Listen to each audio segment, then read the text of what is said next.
From Cali to Tally, it's time to wake up. WarChant.com is your ultimate Seminole sports source, and this is Wake Up War Chant. Now here's WarChant.com's Aslan Hudjavandi and Corey Clark.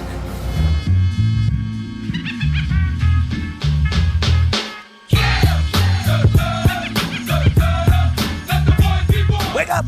What up, everybody? Welcome to the program. It's Wake Up War Chant. Aslan and Corey, we're here. Not together. We're separated by a few hundred miles, but we're here, ready to do a show, ready to entertain, inform, and better, even more importantly, Corey, we're ready to answer some questions. It's Renegade Express Thursday. How are you, friend? I'm good, buddy. You know, this is what I look forward to all week. Was that sincere, or?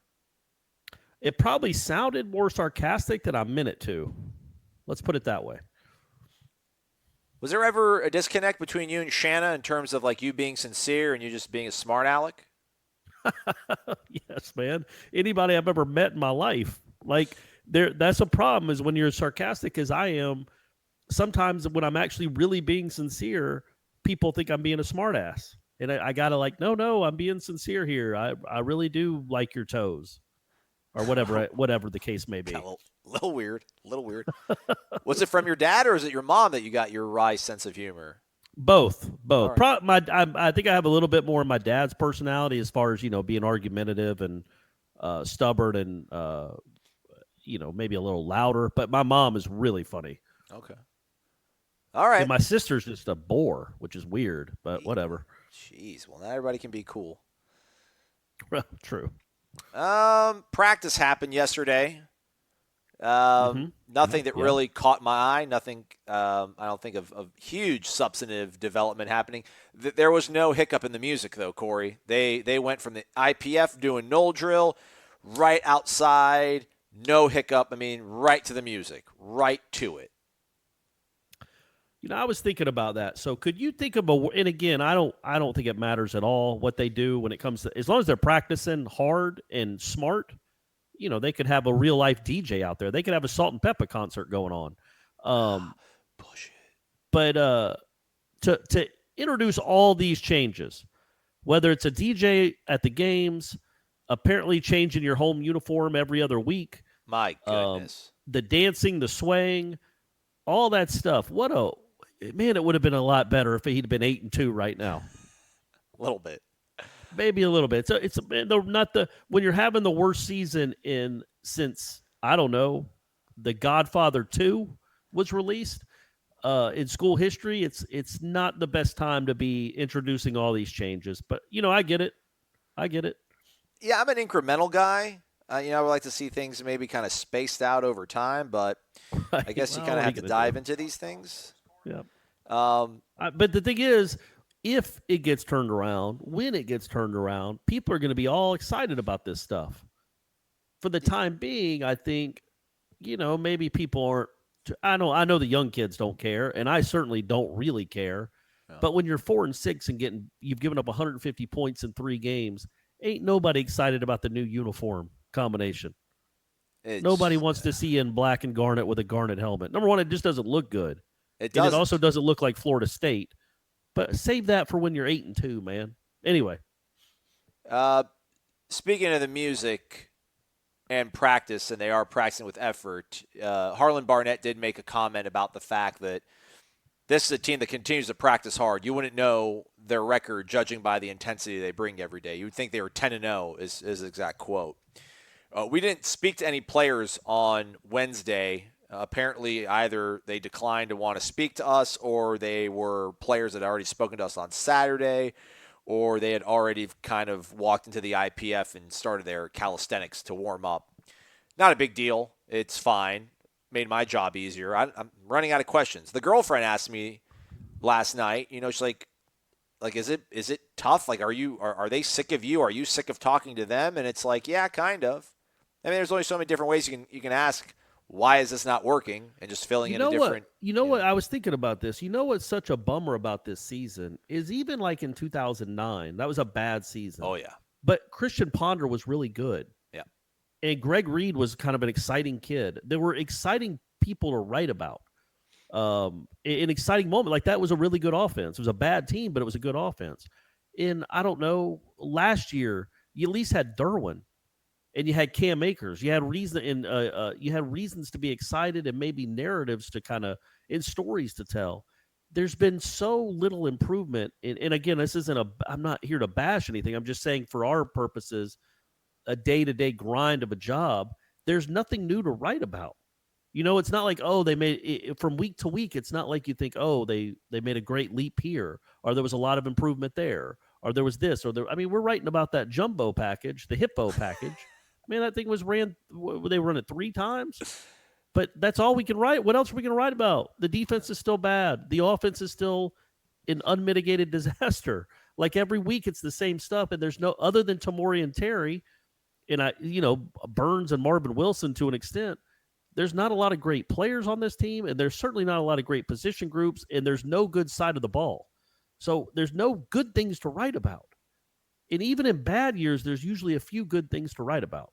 So that's what's frustrating from my perspective is like, you want to tell stories and write about great players and guys that are really making jumps and really improving, and you just don't get to yet. To the music, though, somebody commented on the YouTube page, why do you guys care about the music? I really don't think it'll make a difference. You wouldn't be complaining if they were out there playing ZZ Top. Now, I think the insinuation there is... I think the insinuation is pretty clear. Yeah, so we don't have to really spell it out. My thing, though, is whether like you're 15 or you're 50 and you hear Marvin Gaye, Let's Get It On, probably want to, cuddle up next to somebody that grinds your gears. If you're 15 or you're 50... Wait a second. I thought grinds your gears meant you didn't like the person. Like I thought that was another way of saying they got on your nerves. Well, yeah, no, you're right. If there's someone who makes your heart flutter. Okay, well, there you go. You don't want to get it on with somebody that gets on your nerves. Yeah. If you're 15 or if you're 50 and you hear Tupac hit him up, you kind of want to roll your sleeves up and maybe swivel your head a little bit back and forth and look what's going on around you and see if there's anything that you can hop into and kind of get in the mix with. It's the songs. That's what bothers me. None of these songs elicit effort or, it's the same, the knuck if you're buck. It's not like you're saying it's not like a workout mix. There's no rhyme or reason to it. Remember, like Willie was like, "Oh yeah, I have a theme every day, and I'm going to give them a theme, and they're going to create they're going to curate this great music around this theme I have." No, they don't. They play the same songs all the time, and it's nothing that's like we're foreigns. It's nothing that would like lift your spirits. And I'm not talking about they should play "We Will Rock You" or anything like that. They could play Straight Outta Compton. You're telling me that's what they should be playing during Knoll Drill. You're telling me that's not going to get you fired up listening to that? Okay, that's fine. Hey, listen, they could play like Bone Crusher. They could play Never Scared. They could play Little Scrappy, You Don't Want No Problems. There's a lot of songs that are aggressive. They could play She's Got Legs by ZZ Top. Okay, right? They could do that too. You don't think so? You don't think that our Sharp Dressed Man? I do like. And everybody loves that song. That gets everybody going. Yeah. But that's the thing. It's like the uniforms. I don't mind that the uniforms are radically different. They just don't look good. I don't really. The music doesn't bother me all that much. It's just they're playing the same songs, and it's such a weird mix. It's they're hitting, they're in tackling drills, and it's just some low key mumble rap song. Like it doesn't make you want to dial into a drill. I don't think it makes you want to get physical and hit something. It's just wallpaper, and to the point, there's 85 kids on scholarship. Okay, I just said, like, Tupac hit him up. There might be people like, I don't like Tupac. There's 85 kids out there. They're all not going to have the same musical taste. You can try to play songs that most of them are going to like. But, like, do you want to work out and have, like, I mean, they shouldn't play Jason Aldean out there. Guys don't want to listen to Jason Aldean. But why should they play Migos all the time? Just because you like Migos. Just because maybe 57% of the team likes Migos. Just because you're, like, a 19-year-old African-American doesn't necessarily mean you like Migos, maybe. So that's the thing. Like, the music, I don't even know, like, why even put it out there at this point. I think through camp, I think it's a cool thing. I think, like, preseason camp, do that for sure. Get, like, a good bounce in the step. Everybody's excited. Like, let's just keep this thing energized. Man, this thing's a damn grind. This is football. It's 4-6. you're staring down the barrel of the worst season in program or in the last, like you said, since the Godfather 2 came out. Let's hear the echo of pain. Let's hear people groaning. Let's hear a sled getting moved. Let's let that be the soundtrack for us to dig ourselves out of this hole, not blue jeans and my all whites or whatever. That's all I got to say about that. It does, but we both know it doesn't really matter. It just doesn't. Okay. They're not going to all of a sudden get good, no matter what music they're playing or if they're listening to music at all. The problem is who wants to listen to any kind of music turned up full volume at 9:15 in the morning. Yeah. So you're going to hammer away for the rest of the season about the music selection or there being music at all, and I'm just going to keep ripping the start time for these practices. All right. Ain't nobody feeling physical and violent at 9:15 in the morning.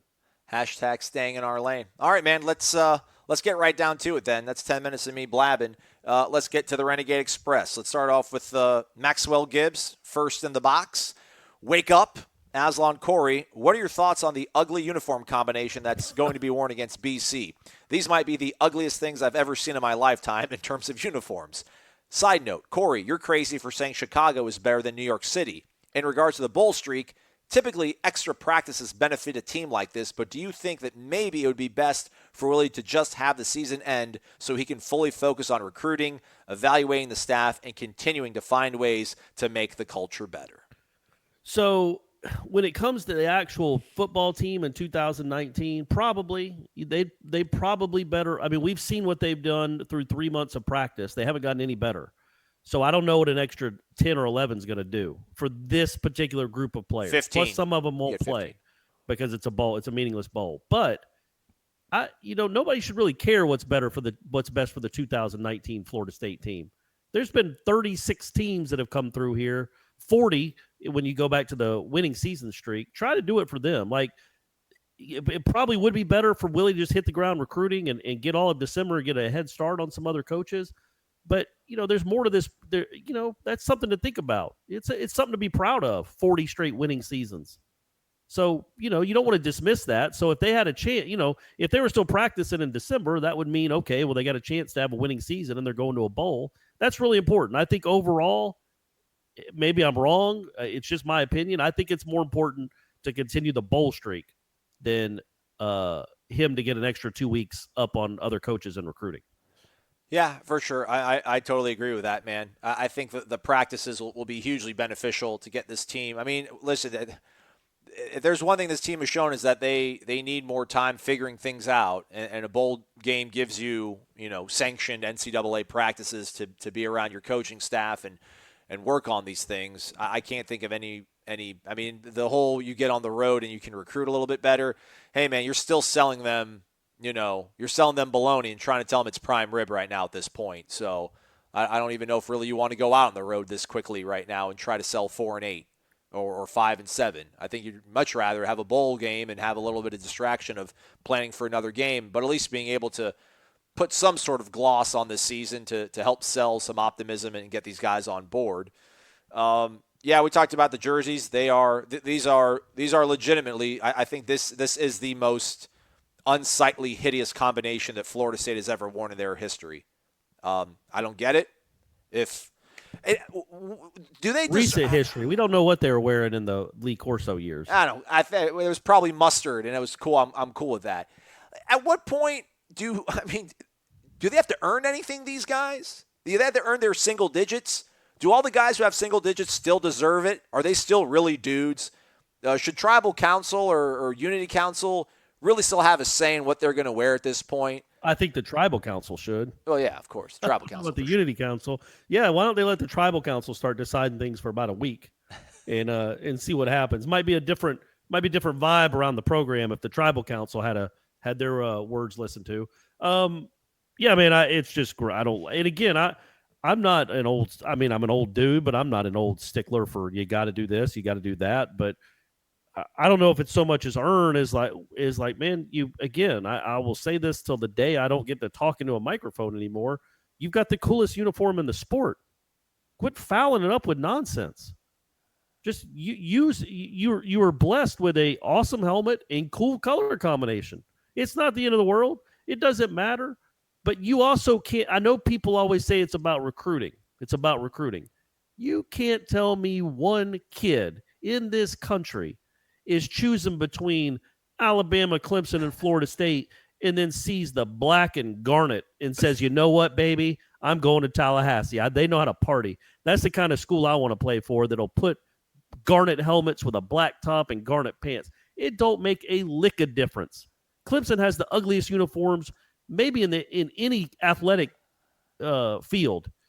I can't even think of anything that's uglier than just Gators. It's not. I mean, at least Florida's orange and blue. It's just boring orange and white with a dumb paw on their helmet, and they recruit better than anybody except Alabama. This stuff is just nonsensical. But again, I sound like the old guy. Get off my lawn. I am that guy. No, but you have really cool uniforms. You're not Clemson. Like Clemson should be the one that's changing, doing different color patterns and different helmets. No, they're cool with their tradition. My thing is this: make purple. uniforms. Purple. Make uniforms that are uniforms, that they go together. Not this. Let's grab the black jerseys and let's grab the garnet pants. You know, it's just like they're piecing it all together. And it's like these things shouldn't go together. Just because you have them doesn't mean they go together. Just because you have, I don't know, peanut butter and mayonnaise in your cabinet doesn't mean you should put them on a sandwich. But anyhow, let's go on to the next question. Good rule of thumb. Also, Chicago, New York shit's a little too big for me, man. I'm with you. Just a little too big and a little too busy. Chicago's a Midwest town. It's huge, little smaller, a little more laid back. Kind of more my vibe. Yeah, they were nice. The people there were nice. Sorry, Maxwell. I do like New York City. I say New York City's firmly third behind Chicago and New Orleans for me. It's my top three. Okay, all right. I see you working. Good for you. I like Maui. Yeah. BC Knoll 16. As bad as that game sucked, how encouraged were you that we took snaps from under center and added some USDA prime beef? Big Marv, Corey Durden, and Robert Cooper in short yardage situations. I thought it at least showed that Willie is willing to break the mold of up-tempo offenses. Most coaches are too stubborn to do that. Most even take a knee from the shotgun, which is dumb in my opinion. Yeah, it's the whole thing that he's changing, which is like cool. The shotgun is dumb. Yeah. Well, the whole thing, again, it's the whole fact that damned if you do, damned if you don't. He's showing adaptability. He's showing the propensity or the ability to want to change and do its best. I do question why it took 11 weeks to maybe start doing this stuff when you had a running back who showed that he was successful playing. You know, I know it was high school football, but you had a quarterback or a running back who showed that he was successful running from shotgun if he got the ball directly into his hands. He also showed you that he could run for 1,000 yards if he did a lot of work in a traditional sort of I formation or one-back set. It's a little bit concerning that the offense and the running game has struggled for so long, and at week 11 you wanted to pop the ripcord on it, but you did pop the ripcord on it, so I will applaud that. Yeah, it's a little bizarre that it just kind of came out of nowhere. Like you would have thought that would have been installed in August. And, you know, again, has it cost them anything? I don't know, but I can think of at least a couple of fourth down and shorts where the big jumbo package and pushing the quarterback forward for a yard on a QB sneak under center would have kept some drives alive. And they didn't, and you lost those games, and it's bizarre that it's just bizarre. But they're trying. They're not just banging their head against the wall. So it's nice to see, and you hope, moving forward, now all this is kind of in the offense. And they on third and a yard, they won't hand the ball off 6 yards deep and hope that their running back can make 3 dudes miss in the backfield. They'll just use their quarterback and get a yard by pushing forward. Hey, when they went wild cam, did they have that heavy set? Did they have the hippo in there, or was it just regular? No, I think that was just the regular. I think that was just the regular formation. All right. Well, we could see that. That'd be a nice little marriage. Cam it, Wildcat, and then those 3 guys out there. If they were any better, it would be really cool to see like Marvin Wilson score a touchdown. Right.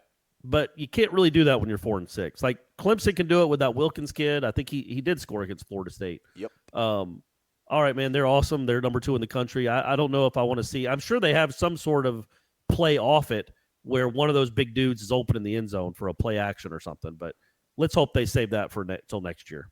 Well, I also think I'm legitimate here, man.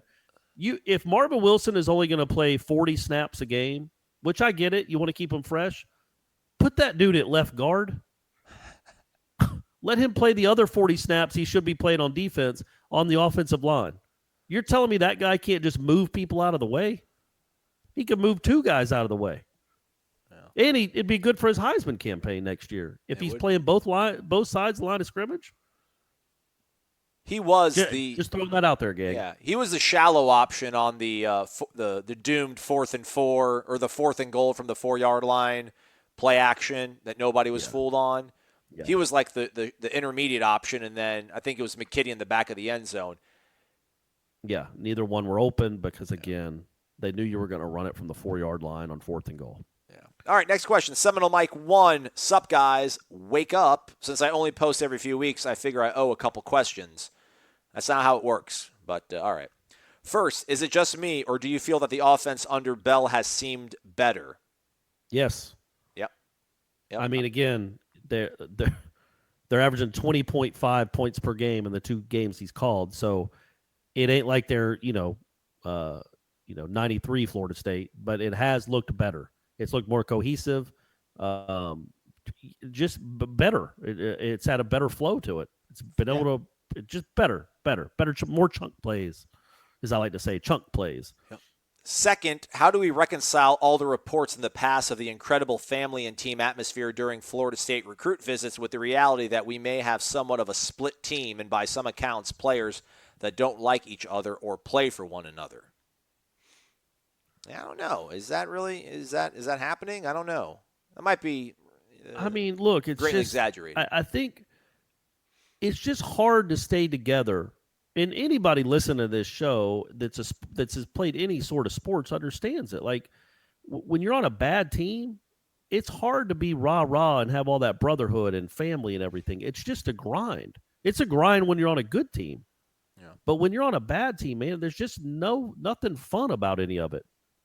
And I don't know if it's necessarily they don't get along or it's just you get tired. It affects your day-to-day life that you're on a losing football team. Every day they go to practice, those guys are 4-6.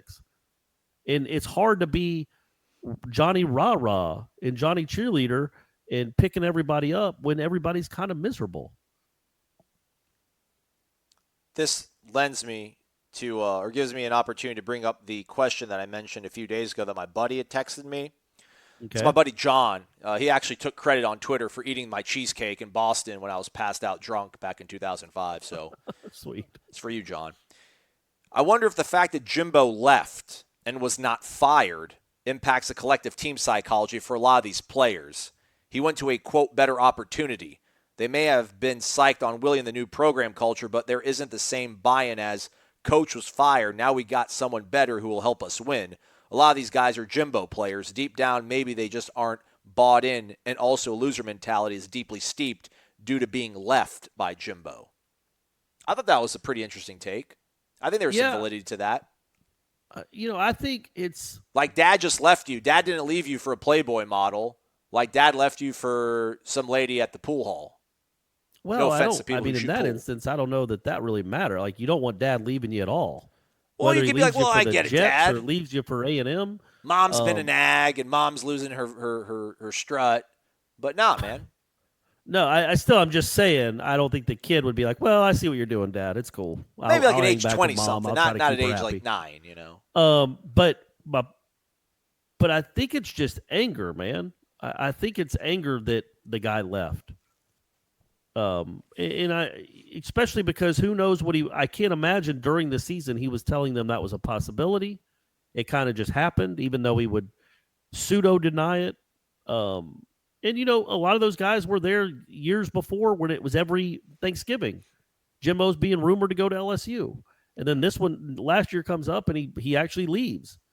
So I don't know how much it affects the psyche, but it always seemed like the guy that was your leader was always looking to go somewhere else. So, and you're at Florida. Again, you're at Florida State. It ain't a stepping stone job. You don't go to Florida State. It's not like going to Tulsa where you think, okay, if we have a few good years, obviously our coach is going to leave. Or if you're at a mid-major basketball program and you make win a couple games in the NCAA tournament, well, your coach is probably leaving. But at Florida State, you don't ever expect your coach to leave for a sideways job, a lesser job.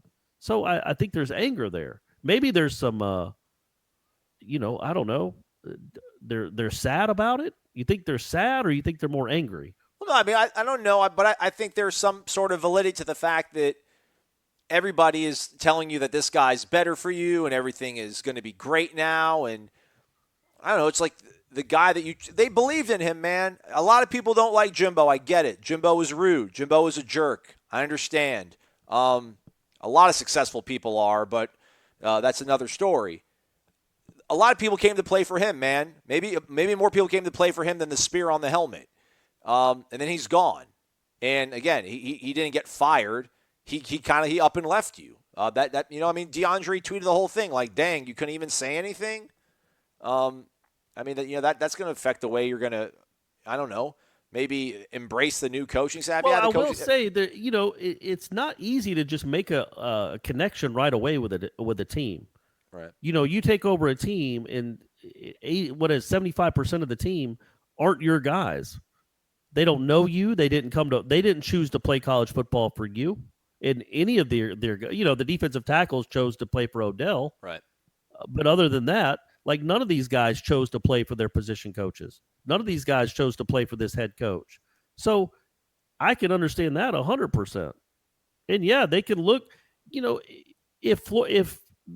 think the really interesting angle is that fans certainly aren't bought in with Willie Taggart. Why would they be? He hasn't done anything yet at all to prove that he was the right hire. I don't know. What about the players? I don't think you have a good read on it, Corey. I really think that most people are, man. I really do think, and they're pinning a lot of it on Jimbo. I was at that Tallahassee. No. Nobody can think for sure that this was a good hire right now. Everybody has to be worried. Everybody. That doesn't mean it's warranted to think that the guy should be gone or that he's the sole reason this team is so bad, because that's ludicrous. It's not his roster. So, even Bill Belichick, there's only so much he could do with this.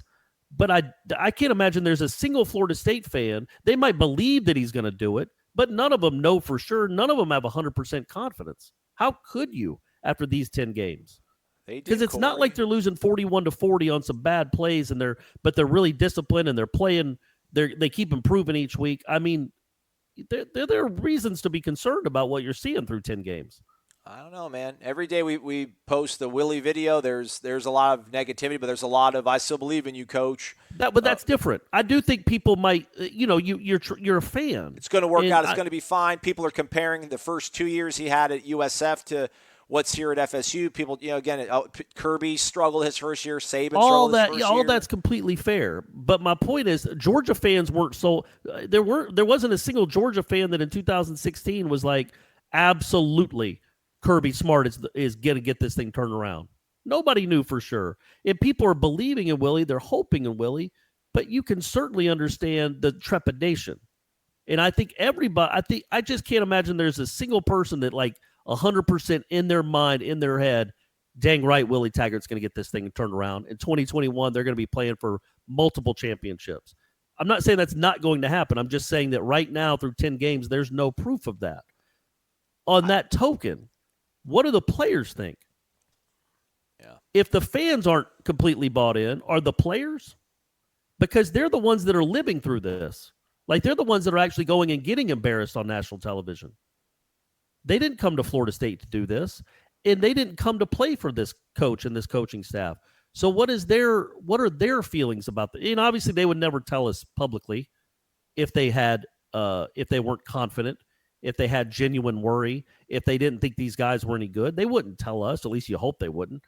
But you don't you have to think that at least somewhere in the deep recesses of their brains, they're wondering if this guy's going to be the guy? I don't know. They don't want to go 4-8 next year. They're buck. They keep losing everybody by 30 points. Yeah. Third question from Seminole Mike 1. Did we ever find out why Brady Scott was apparently benched last game? I mean, Willie. Look, on Monday, I think Willie mentioned that it was just, he was being outperformed. It wasn't a health thing. They felt, I guess, better about how Juwan had progressed. I think what they're thinking is that, what's Juwan? Is he just a sophomore? Like a redshirt sophomore? I can't remember. I think they know that Brady Scott is not a left tackle. He is not a Division I tackle. Right. That's right not saying tackle. he can't be a starter on the Right line tackle. somewhere. Yeah. He ain't a tackle. Right. So what's the point of this? Like, either this kid, you got to find out what you have in 73. You got to. There is some talent there. There's a lot of tools. A lot of tools and a lot of not confidence. Yeah. And maybe playing against Notre Dame wasn't the best way to raise his confidence. But as you go into the offseason, you have to see where you are on some of these guys. And if my thought was, why Brady Scott is not your future tackle. He's not going to be playing tackle for you. So why do it? Like, see what this guy can do. Give him a chance. See if he can grow. And if it's still a debacle, I don't know, second quarter of the Florida game, all right, pull the pin on that. Juwan, he's never going to play for you. And now you know that. But, man, we're talking about how important the bowl streak is. And this goes back. But my point is Brady Scott's not any good either. It's not like you're moving Anthony Munoz. That guy was grading out in the 40s and 50s too. He's not any good as a tackle either. So, again, that's what I'm saying is the difference. And it's the same kind of argument with Francois and Blackman. Exactly. There's not really a difference. There's not an appreciable difference between them, but at least play for the future. In my opinion, play for the future if it's not going to sacrifice the present. And I don't know that Juwan Williams over Brady Scott sacrifices the present because Brady Scott, isn't Cam Irving. He's just not great. I don't want to get bogged down in this. I'll give you like 30 seconds to retort to me about it. But, I mean, let's look at this as almost if it was like a video game. It's like NCAA football or whatever, and everybody's got a player ranking, like their overall value. Like if James Blackman's a 78 and DeAndre Francois is a 76, like if he's just a little bit better, why not? If Brady Scott's just a little bit better right now today than Juwan Williams at right tackle, why not? If Amari Gainer's just a little bit better than DeCaleb Brooks in certain situations, why not? And then, and if he falls on his face and he screws up on a play, well, then bring DeCaleb Brooks back in because obviously, I just don't know. Like, you want to talk about the crumbs around you? Like, isn't it worth just squeezing every last bit of talent and putting them in the right position at this point, or are you in just total full? Whatever, this is over, we got to think about 19. Like, I don't think you should do that. But I think that's a big leap to say if you play Juwan Williams over Brady Scott at tackle, you're not thinking about trying to win these games. You know what I mean? Where was he the last? It's not like you're benching Tamori and Terry and putting Jared Jackson in there at wide receiver. You're not doing that. There's no difference. In my opinion, watching Brady Scott play for the last 6 weeks, was anybody impressed with what he did? I know he's young, but he's not a tackle. So I guess they just had to reset that kid, Juwan, because he was so bad and was so lost after that Syracuse game. That I think they thought, okay, he's lost for the season, and maybe he had a good week of practice, like a legitimate good week. Yeah, and they rewarded him. But again, I don't think you're necessarily punting on the season because of that. Because you play one bad tackle over another. You're trying to make one guy that's a bad tackle, you're trying to make him a capable tackle. The other guy is never going to be your tackle. Want him, I assume, to be a guard or a center. Yeah. Center. All right, so, time. Corey, I'm trying to get ready for the national beat, man. I'm trying to get ready for by the way, ESPN. real quick, what did you didn't ever respond. Don't you think that's the real, not a concern, but like a real genuine issue is whether these players have bought in? I don't want to dive into their head. No, but I mean, you can understand how that, when we talk about the psyche, because that's what we were talking about. And I think there's a psyche of, okay, Jimbo left us. That hurts. That sucks. Screw him. But also this guy comes in. You might like him as a person. You might like these coaches. But you don't know any of them. And through 10 games, they haven't shown you any reason in the results on the field to make you really excited. So hopefully they're bought in. Hopefully they are. But the results have to come. I mean, these are 20-year-old kids, man. The results have to come. They don't care what you did at Western Kentucky. They care that they got embarrassed by Clemson. So hopefully these next 2 games will give them and all of us a sense of the improvement that they have made, if they've made any. Corey, we have like 17 more questions, and it's oh my approaching gosh! midnight. All right, let's go. Let's roll through them. Bimini Bound. Sup, Aslan and Corey. our next game is going to tell us a lot about this team. I think we end up winning, but it's going to tell us a lot about the attitude of the players. I just hope that the students fill the seats for this game. I think any Florida State fan would have to appreciate what the coaches have done given the resources they have. That said, what player do you want to see step up and solidify their spot as a starter? I think Kumaje is going to own the boards this game, but MJ Walker is the guy that can really take us over the top if he plays up to his potential. Yeah, man, it's a good point. I think MJ Walker is going to be a wild card for this team. I think he only scored 5 in that game against Tulane. My man needs to be a little better than that. I think he's a guy that should be potentially leading them in scoring. So I'm excited to see him take that next step. So yeah, I like MJ Walker. Plus, I'm telling you, man, David Nichols needs to do something. He's too good a player to be a complete non-factor in these first 2 games. Man, you're big on this guy, man. You're really high on this dude. I mean, I think he's a guy that needs to be a piece. I mean, he's not going to lead them in scoring, but he might in a game. I feel like he's a guy that can average 8 or 10 points a game coming off the bench, is a good shooter, a good free throw shooter, which is a big deal, is used to scoring points late in games when it matters. It's good to have a guy like that. I don't think he's going to be like a Jeff Peterson that came from Iowa and was just a 8-minute-a-game point guard. This guy should be a real contributor. Hopefully he has maybe a good game against Canisius on Monday and gets into a little bit of a rhythm. I'd like for you to maybe give me a hot take here. But if this basketball team stays on that same sort of plane that they were on last season and just kind of makes that incremental change from game 1 to game 30, but MJ Walker's a guy who makes a big step forward, how dangerous is this team? Is it a Final Four team? I mean, yeah, man, what was it, 2 possessions away from being a Final Four team last year.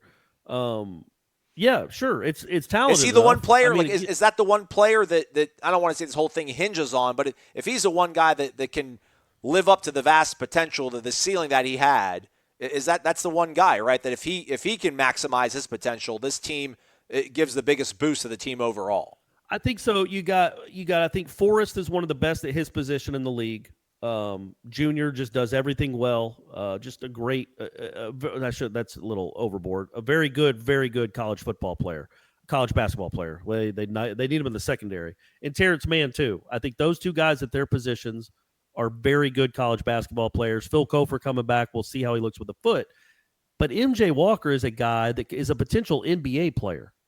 I don't know that the first 3 guys I mentioned, I'm not seeing that in their future. Trent Forrest is certainly athletic enough and good enough to be an NBA player. He's got to shoot better. In this particular NBA, the way the NBA is played now, you can't have a 6'4" kid that doesn't shoot well.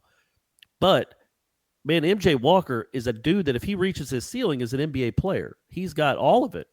And so if he could be a difference maker, not a 6-point-a-game guy, but a guy that occasionally can take over a game, can give you 18 to 22 for some games. I mean, Florida State's never going to have a guy averaging 20, not when they play so many guys and there's so many good guys. But, yeah, man, I think if he takes that step, it becomes he should become like a better Angola, in my opinion. Right. And if he's a better Angola, then, yeah, man, they could be really legit. Enol_2000. Morning, guys. I had originally posted a question on the hotly debated Francois versus Blackman issue we've been dealing with. However, after listening to how amped up Aslan was on Wednesday's podcast, I was worried he was going to have a stroke or punch Corey in the face. I deleted my original post. The last mistake you ever made. Yeah, I deleted my post, replaced it with a more humorous idea, a bit of levity, if you will, so here it goes. Next year, until we get the culture completely flipped around in this place, rather than issuing tomahawk stickers for good plays, how about issuing the poop emoji stickers for the helmets if players make boneheaded plays or, God forbid, they quit? I'd like to think you'd see which players would have enough pride because they wouldn't want a collection of beady-eyed, smiling turds lined up and down their helmets.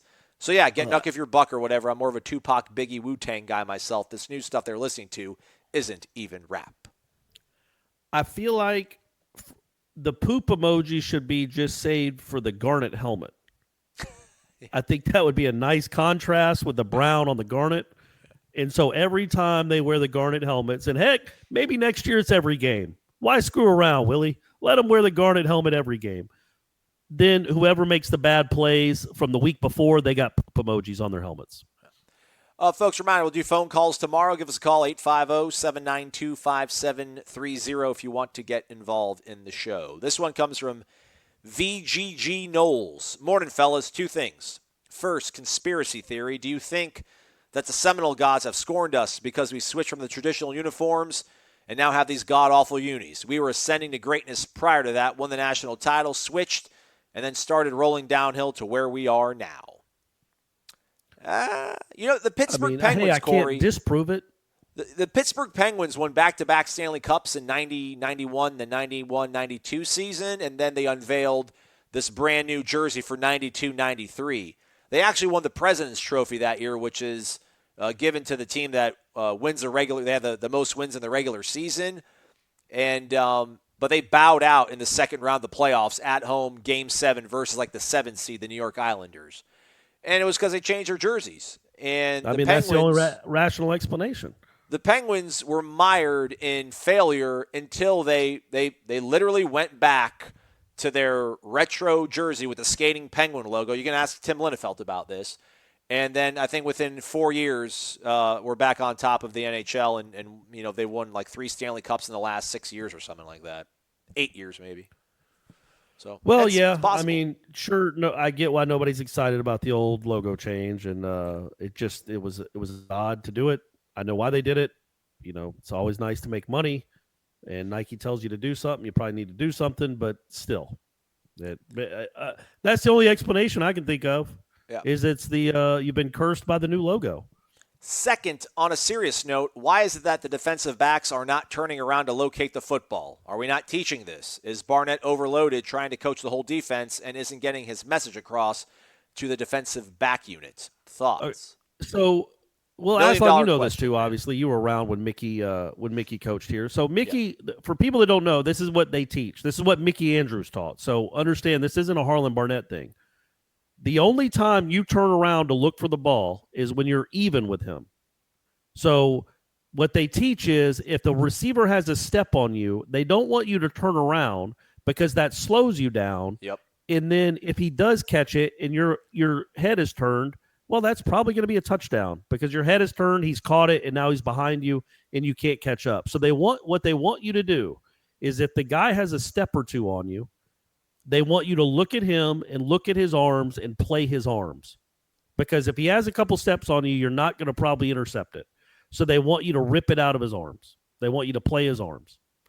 Well, and if you're even with him, then turn around and make a play on the ball and intercept it. The problem is they ain't ever even with him. And it's not just when they're playing Clemson wide receivers either. It doesn't matter what receivers they're up against, whether it's NC State or Samford.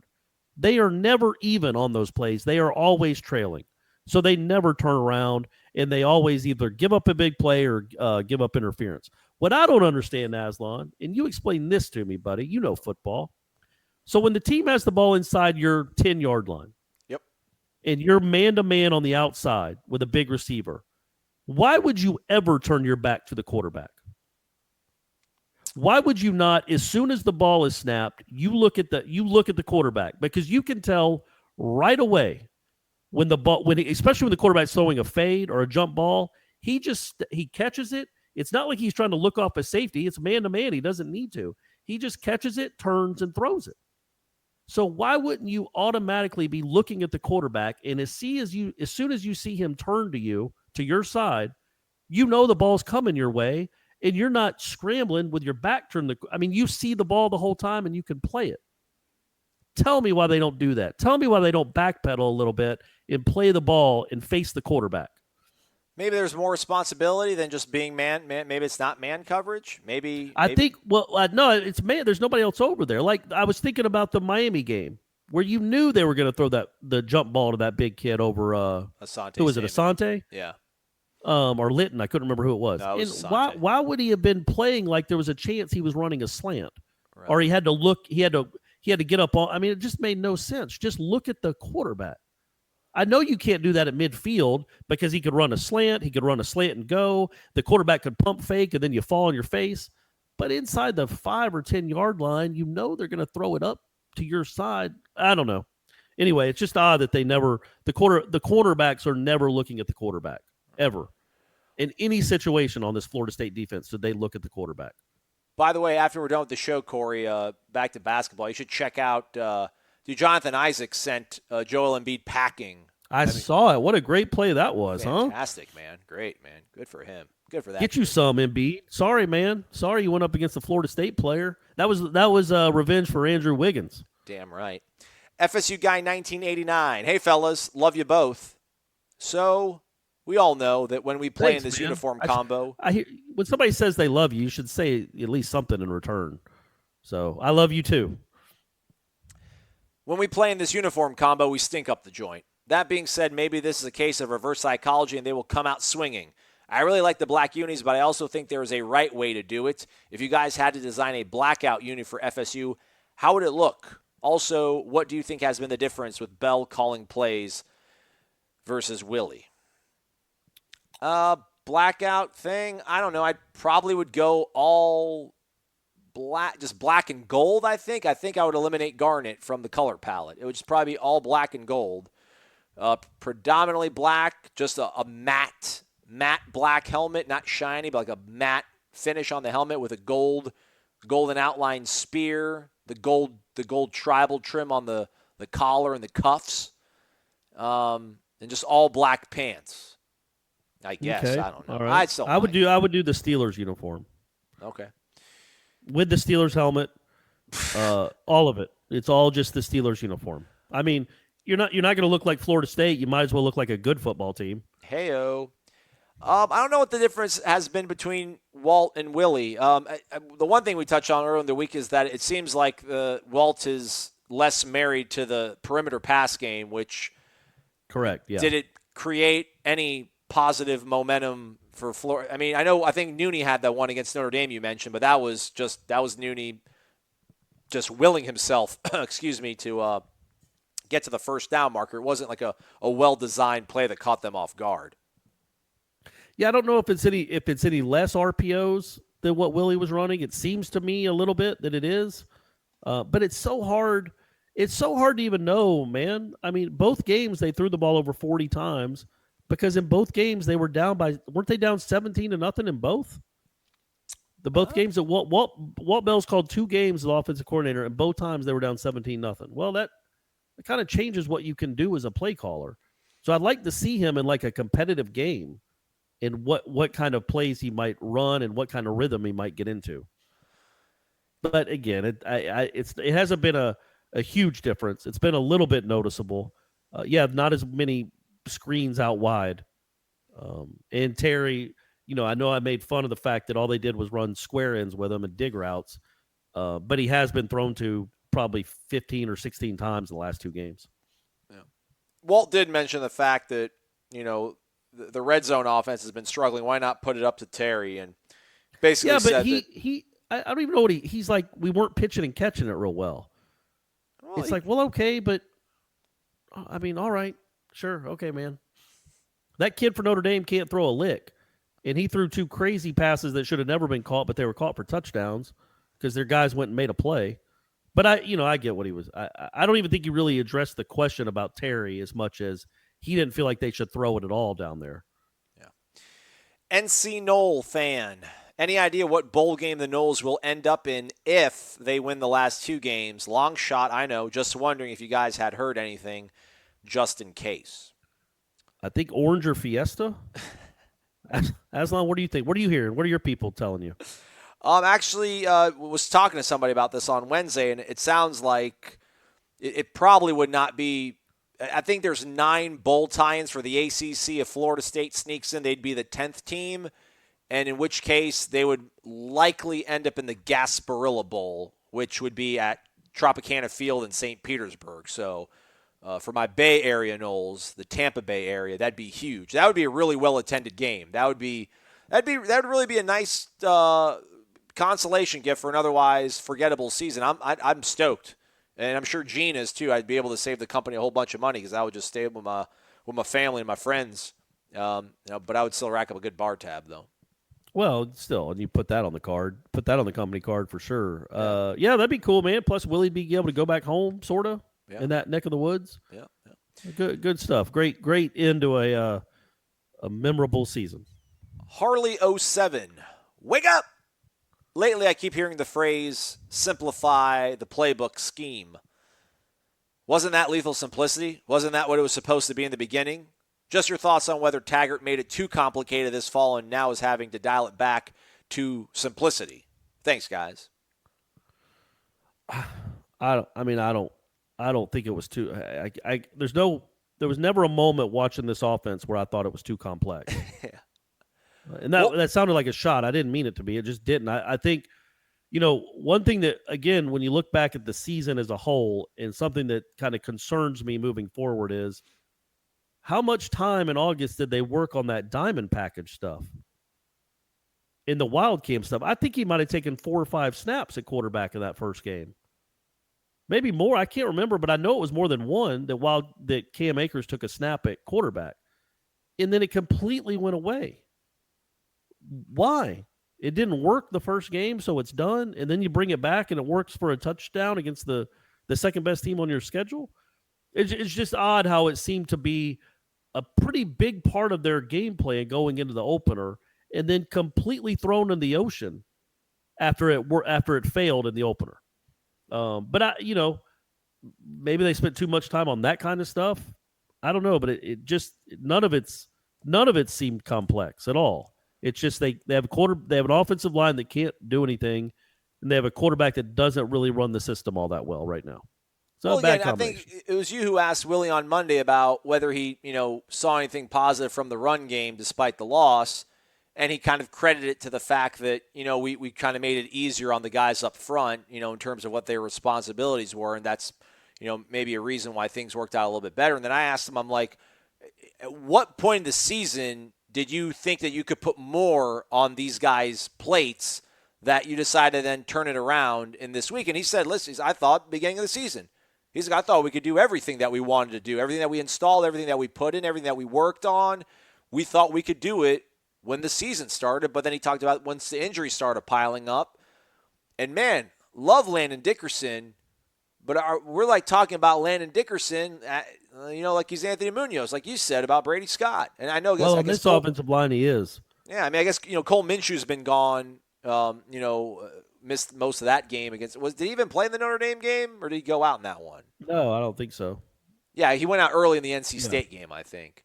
No, he didn't play against Notre Dame. So, yeah, I don't know. Again, that's the question that Ira wants to know, that he thinks is the $1 million question, is just how good or bad did Willie really think that this team was. We obviously know what he said, and the theory is that he was saying a lot of that just so it would get back to these guys and they'd believe in themselves.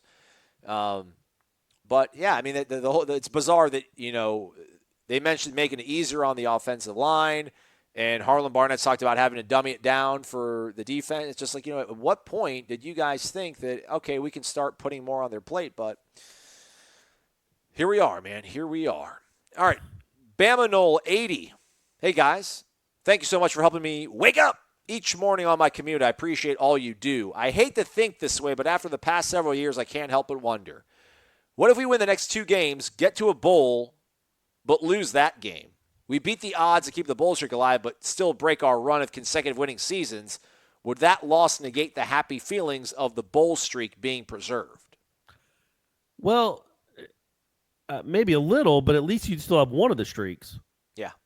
At least you'd still have the bowl streak to ride on. Which, Aslan, you brought up a good point. Around the country, nobody really talks about the winning streak, the winning season streak. Yeah. And that is more impressive. Because, number one, it's longer. And look, like Florida State went 8-3 in 1978 and didn't get to go to a bowl. In 1981, they were 6-5. They had winning seasons. It's just back then they didn't have enough bowls. So, the winning, just with the context of how the college football was in the 70s, that winning streak's a big deal. And so, yeah, well, I guess it would suck that you lost it. But if you don't get to a bowl game, you're definitely losing it. So I think you'd feel good about at least getting to a bowl game, and then, maybe you lose a shootout in the Gasparilla Bowl. An absolute shootout. Maybe they play South Florida. Ooh. I wonder if the tie-in was the Gasparilla Bowl. What is that like? I don't know, Buffalo? Is it a MAC school? Like, who plays in the Gasparilla Bowl? Yeah, I think it usually is a MAC school. I know when I was back home on Northern sabbatical, Illinois get a rematch with them. It was like 5-7 Mississippi State got into a bowl game that year because they had a high APR, and they played, I think, Northern Illinois. They played some MAC school in it. Oh, man. So this ain't it, man. This season ain't it. We got to get it right, Florida State fans. We got to get this right. Last year was the Shreveport Bowl, which was basically just if you've never been to Shreveport anyway. And then now we're talking about the Gasparilla Bowl. Hey, come on, man. Hey, man. St. Pete's beautiful, man. There's probably not a lot of other places you'd rather be in the country in the middle of December than St. Petersburg, Florida, brother. Yeah, but you're playing on what day is that? Is that the day after Thanksgiving? When do they have the Gasparilla Bowl? See, somebody mentioned this in December practice 9th? yesterday. Just, they're like, I'm over the bowl streak. I don't think it's that big of a deal. What are we doing here? We're celebrating mediocrity in 6-6. And it's like, no. I mean, you're celebrating the players who built it, the players who kept it going. Yeah. Listen, like Cal Ripken played however many games in a row, right? He went 0 for 4 some of those nights.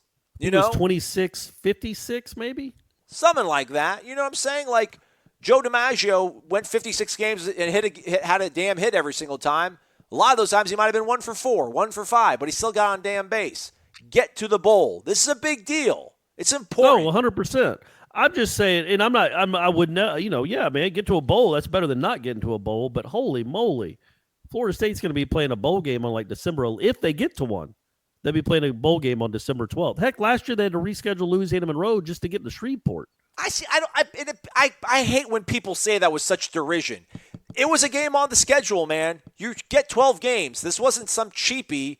They didn't go sign some Division II school to play some sort of exhibition to get a win to be able to get into it. Man, it was on the schedule. It wasn't like they were hunting for another team to put back on there. Louisiana Monroe wanted some money. They wanted to come try to knock off Florida State. Man, then hey, I'll take the win. I don't feel bad about that. And I don't like the fact that Florida State has been like almost shamed and guilted into having to do that. I don't feel bad the about point it is that after the Florida game, you still only had 5 wins. That's the part to feel bad about. I certainly didn't blame them for scheduling. I wrote a column about it. Like, hey, man, screw you for thinking it's a dumb idea. What about the guys on the 1984 team? They like this bowl streak. Yeah. They want to keep it going. It's not pathetic. It's something you're trying to do because the bowl streak is something to be proud of. And it is. It's just, again, we're talking 2 years in a row of just abject grossness, mediocrity. Come on. It's a football school, Aslan. Yeah. Noldad 84. It's a football school. Noldad 84, Corey. Aslan, Corey. Do you think he's 84 years old? No. All right. How many do you think we have? We got to have some listeners in their 80s, I bet. I don't know. I don't want to be. I'm not trying to be ageist. I'm really not. I don't know how many people in their 80s listen to podcasts, but I'm sure there are a few. And if you are people and you're on a message board, reach out to us. Yeah. I see people on the boards that post about, like, I had season tickets back in 73, and so they're out there. They're on the boards. Yeah. Still, that's not 80. That might be like 66. Yeah. I'm talking about somebody in their 80s listening to us on a podcast. That'd be pretty neat. We could even interview them. What do they call them? Octogenarians? Does that mean you're in your 80s? Or does that mean you're old? I think it means if you're in your 80s. That makes sense, yeah, with the oct, with the, what do you call it, prefix. Yeah. All right. Anyhow, Noldad 84, Aslan, Corey, wake up. Finally. Going to a game this year. Did he write it like that? He wrote it with like 7 A's, 5 E's, and then 10 P's on up. So I feel like he wanted me to do it like Wake Up San Francisco. All right, fair. Aunt Becky, what a fox, right? Oh, boy, you ain't lying, son. Finally going to a game this year. I'll probably be listening to the show during my 4-hour drive. I'll probably start drinking at noon just to make the pain of watching this offense more bearable. Any chance in hell we pull this win off? Absolutely. Yeah. Absolutely a chance. For sure. Yep. I don't even know what's the spread. Have you seen? 1 point. Boston College is favored. Yeah, so literally it's a pick 'em. Yeah. So it wouldn't be out of the realm at all for Florida State to win this game. They would just have to play better than we've seen in at least a month. And you hope they're not completely beaten down and demoralized by what's happened the last 3 weeks. If they can play like they did against Miami and Wake, then yeah, of course they have a shot, man. It's Boston College. Boston College lost to Purdue, scored like 1 touchdown. This ain't any great football team. You can rise up and beat Boston College, especially when they completely embarrassed you last year. I agree. I think they only had like 100. They had like less than 200 yards of total offense. Now, granted, it was Clemson. But, yeah. Well, yeah, Dylan's hurt, right? And the quarterback's banged up a little bit. Yeah, and they're coming off a rough loss and a really physical loss. Yeah, man, you have an advantage here. Candy for Knowles. Good morning. Get down 17-0. That's all. Candy for Knowles. Good morning. Not a substantive question, really, but y'all talking about Aslan's road trip exploits reminded me, what happened to the flashback, let's pretend it's 2013 segments? I think we only got 2 of them, and then I guess everyone was in such shock and overwhelm we all forgot. But maybe a couple of those would be helpful and ease the pain. Thanks. Yeah, I forgot. We just stopped doing it. Well, number one, I think what happened was, honestly, is they started playing better. Right. It wasn't after Syracuse, and they beat Northern Illinois. They almost beat Miami. They beat Wake, and then it felt like, okay, we actually got a bowl type team here. We can't be harkening back till 5 years ago. But then the last 3 weeks happened. Who doctor? Maybe tomorrow. It really was fun to be around here, Aslan. I'm going to tell you that up front. Yeah. I'll be completely honest with you. 2013 was a fun time to be covering Florida State football. A lot of good stories. The kids were really good to talk to. You had Telvins and Lamarcus's and Terrence Brooks and Timmy Jernigan's. Just a good time. Was Idaho game 11? Yeah, it was game before Florida. Yeah. All right, maybe we'll 81 to whatever. Didn't they score 80 in that game? Yep. Yeah. So 81 to 14 or whatever it was, but it was a good time, Aslan. It was a good time. That was against Bobby Petrino's brother. That's kind of why people think Bobby was a little bit of a jerk in 2016. Yeah, which is kind of BS because Jameis only played the first half. Yeah. And like 2 of those touchdowns were defensive touchdowns. I think he really wasn't trying to run it up. Yeah. I think like E.J. Levenberry, one of the many great linebackers that passed through this program, and he'd be the best linebacker on this team. Yeah. He did. I think he did. You're right. I think he was either a pick 6 or a fumble or something. But yeah, well, I guess that's the only 2 ways a defensive player can score. But it was one of those 2, and he ran to the house, and they got to 80, and everybody was happy. Quick controversial detour, Corey. I think some people think there's a racial element to a lot of the criticism that comes Willie Taggart's way. But dude, I was at the Tallahassee Quarterback Club, and that is not a very representative probably look at the fan base. It's very homogenous in there. Or gotcha. How do you say homogenous? Okay. Ira doesn't like the way you say homogenous. How are we supposed to say homogenous?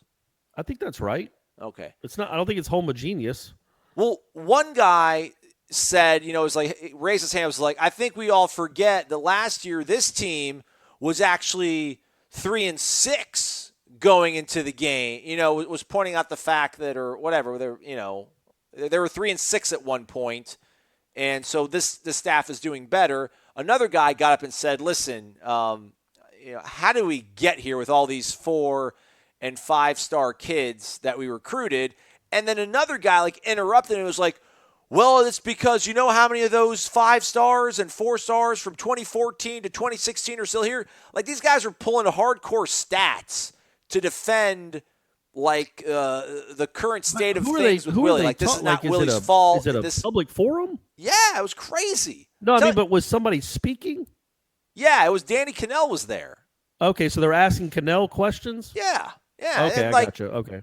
These were people that you would imagine are probably of one persuasion when it comes to politics that you might think were maybe not favorable to the discourse that some people think that the criticism are coming at, but it's completely different. They all hate Jimbo. It's crazy. They love Willie. They love Willie. And the thing is, is there a racial element in what black coaches have to go through?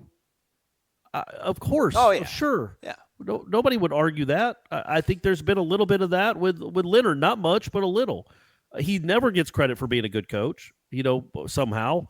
Anyway, I won't even get into that. But if somebody's criticizing Willie Taggart for what's happened in 2018, I mean, again, I read off those stats yesterday. They're 128th in the country in 4 different categories. That it wouldn't matter. And again, I'm not naive enough to think that race doesn't matter when it comes to a variety of things, too many things. I get it. But in this particular instance, I don't think the people that are completely through with Willie Taggart, I just don't think it's that big. I don't think it's because of the color of his skin. I think it's because of the way his team plays. Right. Either way, it's dumb because For he's sure. coached 10 games. Yeah. And I am sure there are people. Oh, yeah. There's people that only want to compare him to Tyrone Willingham and Charlie Strong. Of course, just like you want to compare every white receiver to other white receivers. Yeah. Sure. Of course, there's just it's in our society. It's certainly in sports. And it's certainly when it comes to leadership roles in sports. There's racism that Willie Taggart has been dealing with his whole life. And yeah, there will be some when it comes to that. But again, if Jimbo was coaching this team and it was 128th out of 129 teams in 4 separate categories, people would be losing their mind about him too. Yeah. I think that's my personal opinion. GSL 7532. Hey, fellas, any way you can find out why 82, that would be Nasir Upshur, your 4th string tight end on the depth chart, is not getting any playing time? He seems to be a great blocker, has soft hands. It makes no sense to me why he doesn't get a chance. Also, what's up with Emmett Rice and Josh Brown? Yeah, what's up with they're healthy, right? Or I know Emmett was, right? Emmett's getting healthy. Josh Brown's I don't think Josh Brown's healthy. No, he's been in a blue non-contact jersey here and there the last month. He's been wearing a blue non-contact jersey in practice, Josh Brown. Yeah. And look, are they good? At some point, we have to – I'm of the opinion that, we all want these backups to play.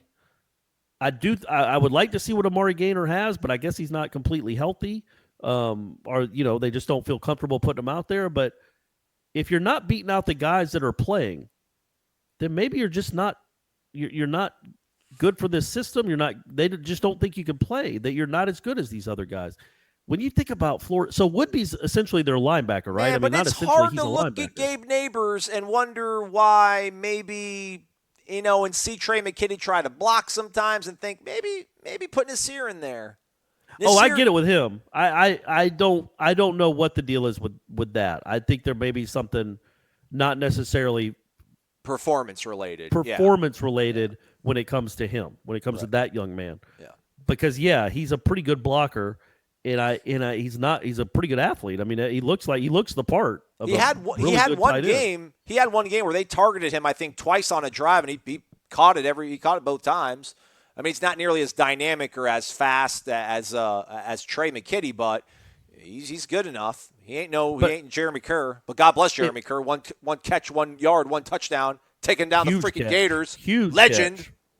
That's crazy. What a catch to have. Hell yeah. It's like the David Tyree catch. I mean, maybe not quite on that scale, but what I was going to say is, like, with Emmett Rice, like, I think Emmett Rice has been healthy now for the last 3 or 4 weeks.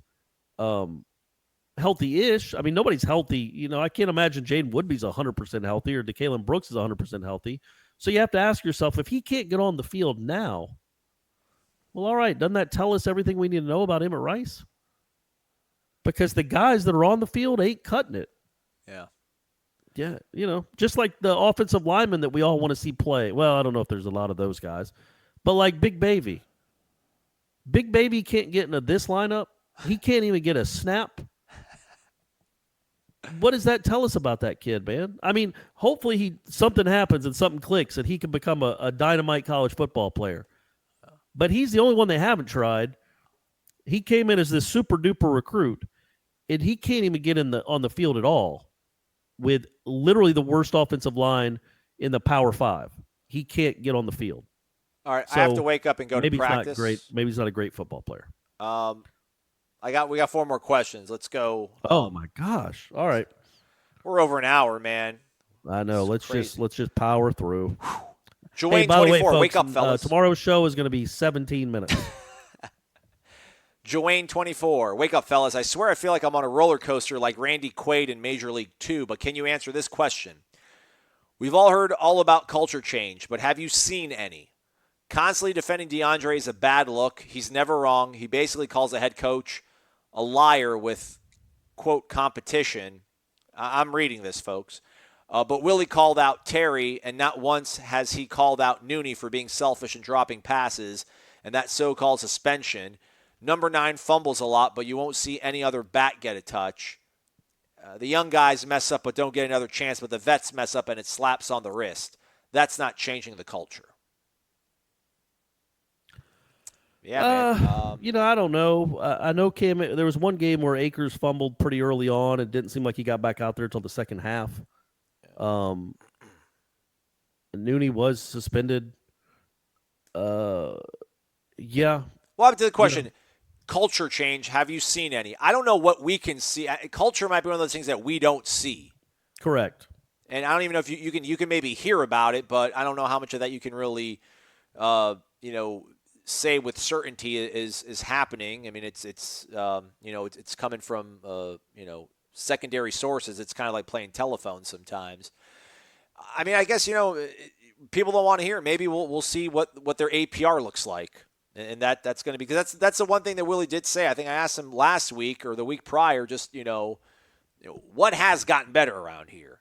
I know stuff takes time, but what has gotten better? And he did say the kids getting to class and doing better in school, and it's one of those things that's the first indicator to him, right? Like once the kids start going back to class and doing well in school, the wins follow suit somehow. So I don't necessarily disagree with that, man. I know you probably roll your eyes at that. Yeah. But we don't. I mean, we haven't seen any APR reports. We don't have any graduation or GPAs, so we don't know what the truth is there with the classroom stuff.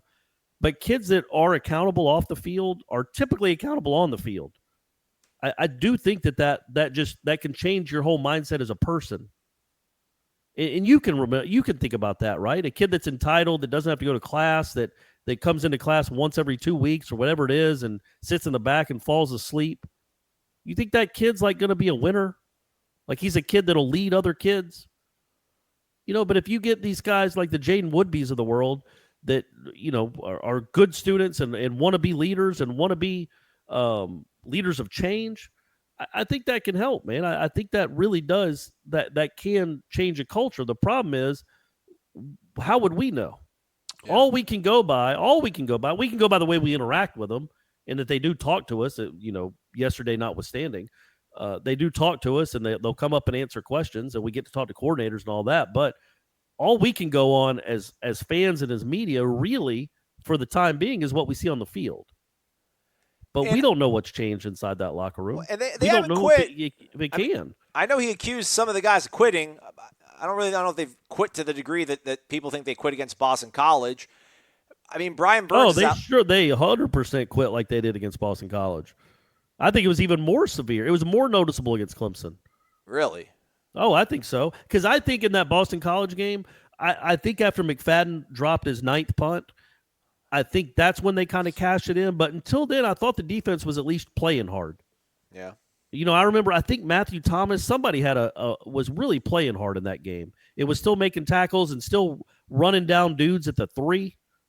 They'd score the next play, but they were still running guys down. At the Clemson game, man, once it was 14-21 nothing, that was lights out, man. They just stopped doing anything except Marvin Wilson. Brian Burns, I've seen out there encouraging guys, even if something bad happens, he's out there high-fiving them, giving them a hug when they're walking back onto the side. It seems like they're trying to lift each other's spirits as opposed to being, emotionless robots that Jimbo had programmed into, according to everybody that hates Jimbo. All right, let's get back to it. Bo Knowles, question for Aslan. Since we learned you are not afraid to throw the hands, if you were about to get into a brawl, who are you taking with you? Gene Williams, Ira, Cameron, Corey, Chris Nee, Michael Langston. Hashtag from Cali to Tally. It's a good question. That's a good question. Kind of want to say Cameron. I feel like if you get Cameron outside of Tallahassee and doesn't have to worry about his image, that he probably can do some damage. But then I feel like Cameron will also bring out the best in people. I think, they'll know that, Cameron looks a little bit imposing. Mm-hmm. So people might bring the fire. I'm not going to put you, Corey, because I just think you're going to – you don't have the fighting spirit in you. You don't got that dog in you, Corey. I'm sorry. Say that to my face. You're lucky we're 300 miles away, or you'd see the fighting dog right now. I tell you one thing, I ain't a hunting dog, and I ain't a show dog. I'm a fighting dog. All right. No, the answer there is obviously Cameron. He's the most athletic by far of that bunch. He's the strongest. He's, I think, probably the strongest. And he also, I think, he has probably more of a hair trigger temper than anybody else in that group. See, I'm going to say... And I think he's thrown... In fact, I know he's thrown before. As an adult, I think multiple times. I don't mean to be telling stories out of school, Jeff Cameron, but he has. Hour number 2! That's the guy you want. I want to say Gene. I think Gene lives at home with his lovely wife and daughters, and I think he probably, if he's like Michael Douglas in that movie, I think. You just push him, you hit the wrong button. I think Gene can do some damage. Basic Instinct. And I think runner-up, I think, will be Ira. I don't want Ira to get involved. Do you want to win the fight? Dude, I think Ira's another guy. Ira's so damn tired all the time, Corey. Poor Ira gets no sleep, and he's got to deal with you all the damn time, and you make his life so damn difficult. I'm saying he's beaten down. I don't think it's going to be, hey, let's rally up. I'm tired of all this, Ira. I think it's just going to be stand there and, all right, man. All right, absolutely not. Absolutely not. I think Ira's got enough to blaze through a couple dudes. I'll take. Actually, I'm going to vote Ira over Gene. Sorry, Gene. I'm going with Ira. Damn it. I'm going with Ira. Oh, hey, all right. There's only one way to really figure this one out: a rumble. Bo Knowles added later. Somebody said you got to go with Cameron here, right? That was from Flash FSU. Bo Knowles, who asked the question, said was next to Jeff at the basketball game last year. I thought he was bigger than he was. For some reason, I think Ira may fight dirty. I like that. I think Corey would be 100% effort, but he has a good heart and may not be mean enough. I think that's what it is, Corey. You're just too nice of a guy, man.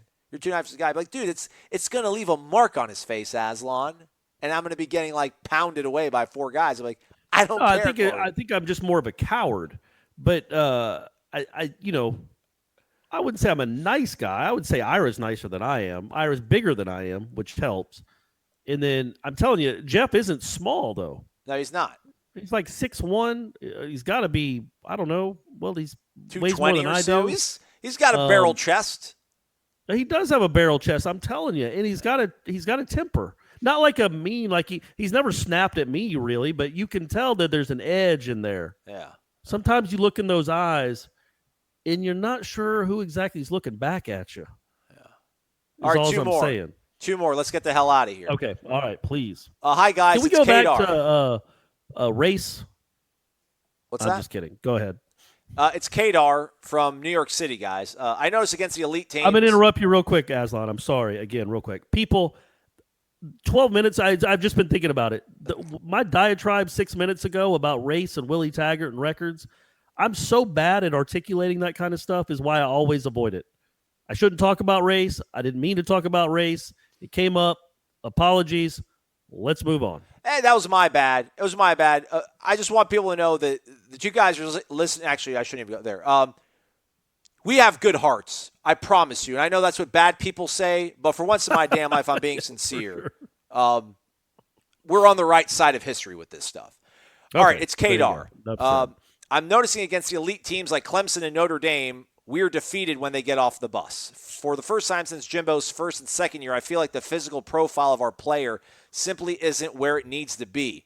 He underlines this part. How much do you think the lack of strength and conditioning accountability during the last 2 years of Jimbo is attributing to the disaster of this year?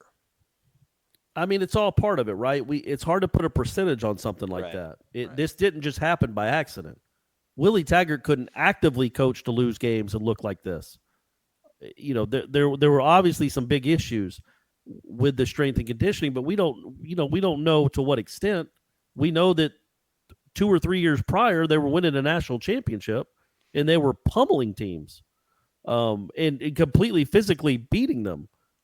And I don't know if that's because of strength and conditioning or it's because you had freaks like Timmy Jernigan and Cameron Irving, but you were dominating the lines of scrimmage. And LaMarcus Joyner obviously is a freak too, and Telvin, even though they're small, they're freakish guys. So maybe you just ran out of those guys. I don't know. It's hard to say, but it's all part of it. It's all part of the cocktail, the Molotov cocktail. They still don't look. I'll always remember being at the game last year against Alabama on the field during pregame and filming the guys warming up, and Cole Minshew was the only guy that I saw on the offensive line for Florida State that I was like, you could put him in the other colored jersey and he would fit in. Yeah. Everybody else would be like, I see the Fugazi. I see the Fugazi. Yeah, you don't belong. So that's not a good thing. Agreed. The line of scrimmage. Now, obviously, Marvin Wilson, he's one of those freakish guys I'm talking about. But, we're going to see in a year or two, man. I mean, Jimbo did turn the roster around when he got here. It was a bunch of small dudes, and in 2 years, they were grown-ass men, which is what he wanted. Yep. And, I don't know what happened. But you can't look at this roster now and see a bunch of grown-ass men. And it ain't like Willie Taggart came in with his strength and conditioning stuff and just deflated these guys. This is what they were handed. And, not enough strides obviously were made before Willie got here. And certainly in the 11 months since he's been here, there haven't been any noticeable strides that have been made that result in anything substantive on the field. Yeah, which that's kind of a bummer. There really is no guy that you're like, damn, man, he looks a lot better than he did last year physically and is doing things that he didn't do last year. That again goes back to the point that, what really, ultimately, if anything, has gotten better in the last year. Last question. Conway T, 4811. I have so many negative things to talk about. You've come to the right place, buddy. But I'll just mention, for now, I've been disappointed with Trey McKitty for weeks now. I really thought this kid was going to be a difference maker. However, I'm not sure there was much difference between him and the fourth-string tight end. What are your thoughts on tight end play? I don't know if Trey's maybe hit some quasi-freshman wall, even though he's a sophomore. Maybe he's been worn down by the reps. Trey's going to be really good, man. Trey's going to be really good. There's a difference between Trey McKitty and Gabe Neighbors. I'll say that. Tight end play, I don't know. I would like to see more double tight sets with like Nasir out there because I think Nasir brings a different element in terms of blocking, but I'm sure there's a reason for why he's not playing. But tight ends, I don't know. I think Trey McKinney's going to be really good. He had some good catches. I think he had like 4 or 5 catches for 60 yards, I want to say, against NC State. He had a big catch down the middle of the field for sure. Yeah. So I like Trey. He'll get there. His blocking, I think, right now is obviously something he has to work on. But, yeah. Like almost everybody on the team, there's something there, but he hasn't been anything special. And that's not a criticism. It is, but it's, that's just the truth. He hasn't been special. Right. He's been okay at times. But, you hope a guy with that kind. And I do, man, when you see that kid run, like when he really gets going, man, it is something to behold for a tight end. He can move. He's faster. He's as fast as some of the wide receivers are close, but he hasn't gotten the ball in a position where he's been able to showcase that very often. And he's just not a polished blocker. So it's stuff that you hope by next year and the year out. Remember, it's a really young offense. Yep. He's just a sophomore. It's his first season playing. So you got to hope by next year he's going to be much better. That's how it's supposed to work. But he hasn't been awful. He just hasn't been great. He hasn't been memorable, hasn't been special. Yeah, and again, I don't know how important really tight ends are to any offensive playbook, and I don't know how many. Maybe it's a geographical thing. Maybe they're more on the West Coast, or maybe they're more up in the Northeast. But outside of your O.J. Howard, Miami's run of tight ends, Nick O'Leary. I don't know. Actually, I don't know. Florida had a couple good ones. Clemson had the kid a couple years ago, right? What's that? Made a big catch in the championship game. I can't remember his name at all. Who? Off the top of my head. What team? Clemson. Oh, yeah, Jordan Leggett. Yeah. Yeah, I mean, there are guys, and in these kind of offenses, too, they're just matchup nightmares. Yeah. He hasn't proven to be that yet. But I think he can be. I'm bullish on Trey McKitty. I am too. And last part of Conway T4811's question. Also, I'm over it now. I'm ready to give Willie 3 or 4 years as long as he increases upon the win totals in year 3 and 4. Look at the landscape of college football. Fire Willie for what? There are really only 2 trustworthy programs in college football right now, Alabama and Clemson. College football needs a hard reset. Coaches need a little more time. You can't strike gold with every hire. Sometimes the wealth has to be built up. Thoughts, please. Agree. I'm certainly of that mindset. I think the problem, though, is, and we've been saying this now for months, is that you can't look like this. And like if they look like this in year 3, it's not, wins and losses are one thing, but when you don't even compete, when you don't even look like you belong on the same field, well, that's when you lose jobs, right? And that's when the apathy sets in. And that's when 30,000 empty seats start showing up at your stadium. I guess they don't show up at your stadium. They sit there as they're not filled. So, yeah, it's nice to say that, and I agree with that. I don't like the direction college football is going where you have to win now. But you're in a place like Florida State, and the money is such, right or wrong, the money is such, these college football coaches have done it to themselves. They've done it to themselves. Frank Beamer, I don't know I think he had one winning season in his first 6 years at Virginia Tech. Well, he was making like $180,000. If he was making 2.9 or 3.8, well, he wouldn't have gotten to year 4. So you can, if you're going to take the money, which they all do, and why wouldn't they? We would too. There comes the pressure with that, and so he can't be sitting here, excuse me, in year 3 or year 4, getting blasted on national television, missing bowls, and think that he's going to be here the next year. There's got to be strides made. I wouldn't necessarily put win totals on it. I will, but no. I mean, I wouldn't say like, okay, say he goes 6-6 next year. I wouldn't say the year after that he better win 9 games or he's done, because I think a lot of it's just contextual. Like, what if they win their first 8 games, then they get a rash of injuries, or what if they blow out 8 teams and lose 4 games on crazy fluke plays? It's how they look, man. I don't think so. I think if he's like 8-5 year 3, and that's 3 years in a row of maybe losing to Florida, or if you lost 2 out of the last 3 against Miami and Florida, 8-5, dude. 5 maybe losses. We'll see. But if it's 8-5, when you, like I said, you won your first 8 games, then whoever your Heisman Trophy candidate is gets hurt. 4 other guys get hurt. It just falls apart. Well, at least you showed in the first 8 games what it can look like. And there's at least some hope there. Or, again, you go 8-4 or 9-4, but you blow out teams by 60 points, and then you lose to Miami 31-30. You lose to Florida on a Hail Mary. All this nonsense. Who knows? It's contextual. But if you can't look like a competent football program in year 3, and I'm not saying that's going to happen. That's such a low bar, Corey. That's such a low. Of course, they're going to look better than this trash in year 3. But if you go 8-5 and you're returning your whole team, and then you have a number 1 class in the country coming in, because he's got it rolling to a point, not rolling, but he's got it looking like he's going to get it rolling, man, you're gonna fire the guy because he won 8 games. That's where those might be legitimate questions we're dealing with in year 2 or year 3. But if you're looking at the team in year 3, and this is just, again, a hypothetical. This year, let's say they lose out. They go 4-8. Next year, they go 6-6. The year after that, they go 8-4. And they look different. They look like they're close. And they're bringing a lot of guys back. And they have a number 1 recruiting class in the country. I think you would be really hard-pressed not to give that dude a 4th year, man. In what world is 8-4 close? At Florida State, if you're 8-4, you've undoubtedly lost to Clemson probably again, and you've lost either Miami or Florida. And what was their record in 11? I don't know, but 12 was close. He won 10 games every damn year. 12 was 12-2. That was a good season. They went from not 8-5, played in the Champs Bowl, to going 46-4 over their next 50 games. There's no way after 2011 you're like, oh man, we got to get rid of Jimbo Fisher. But he went 10 games in 2010. He knocked off the Gators for the first time in 6 years or however damn long it was.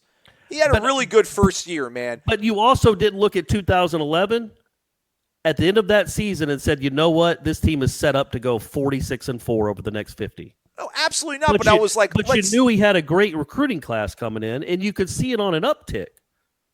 Like they were leading the number one. They were leading the number one team in the nation for a few minutes in Oklahoma in 2011. Like, you felt good. You're like, we're on the right track here.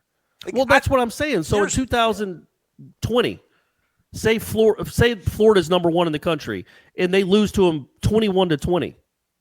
But they're on the uptick, and you feel – that's what I'm saying. We don't know how we're going to feel in 2 years. This is all hypothetical. Just simply going by wins and losses and not what you actually see or what you feel about the direction of the program is different. I just don't think you could go into a season and say no matter what, you better win 10 games or you're gone.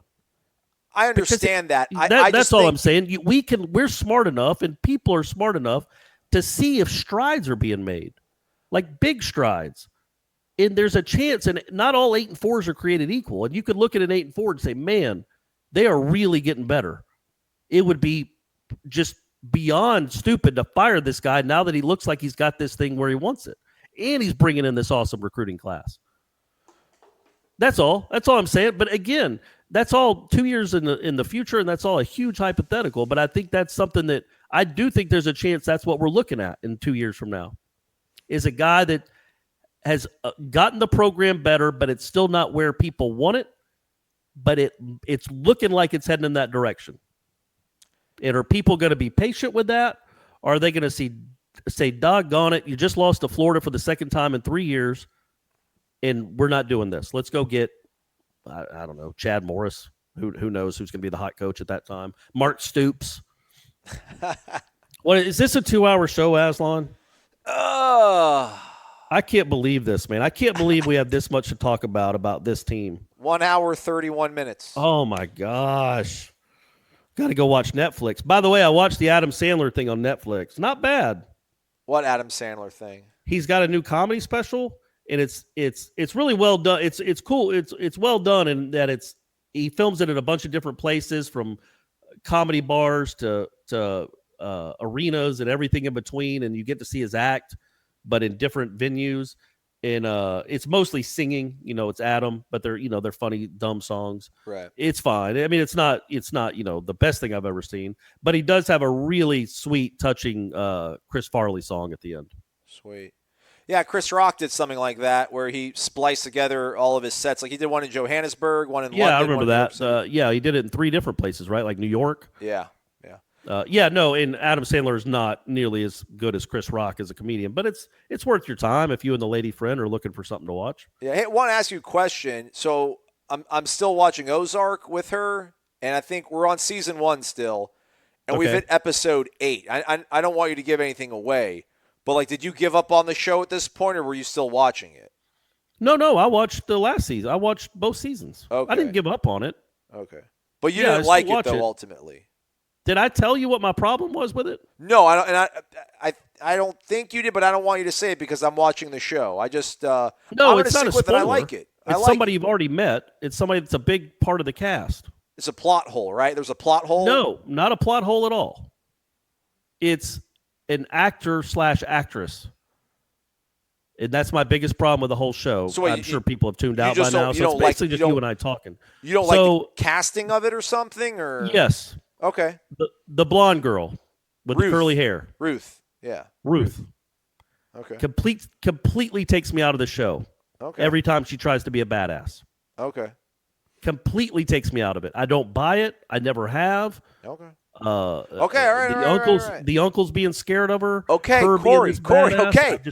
But I will tell you this. I think season 2 is better than season 1. Okay. And I watched it. I like it. It's watchable. It's just that was my problem with the show. Okay. But you don't have that problem, so you got nothing to worry about, buddy. Yeah. But I do have. All right. What do you want me to ask Willie in a few hours? Let's see. Ask him what we were just talking about. If he's 8-4 in year 3, does he think he deserves to be fired? All right. We'll do. Talk to you guys tomorrow.